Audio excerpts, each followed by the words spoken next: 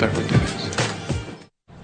اور کھیل کے میدان سے خبر یہ کہ قومی کرکٹ ٹیم کے چیف سلیکٹر محمد وسیم کہتے ہیں 1 سال سے T20 ورلڈ کپ کی تیاری کر رہے ہیں.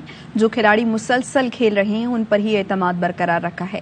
یقین ہے یہی ورلڈ کپ میں بھی اچھا پرفارم کریں گے. شعیب ملک سے متعلق سوال پر بولے ان کے آسٹریلیا میں پرفارمنس دیکھ لیں، جواب مل جائے گا کیوں شامل نہیں کیا گیا.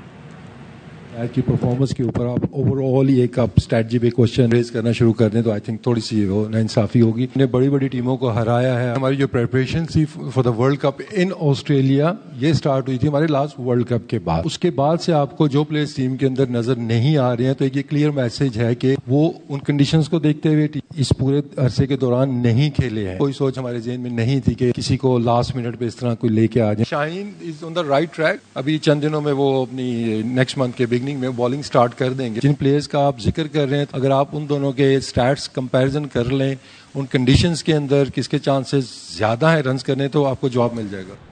شائقین کرکٹ کے لیے خوشخبری. انگلینڈ کی کرکٹ ٹیم 17 سال بعد سیریز کھیلنے کے لیے پاکستان پہنچ گئی. کراچی ایئرپورٹ پر PCB حکام نے مہمان ٹیم کا پرتپاک استقبال کیا.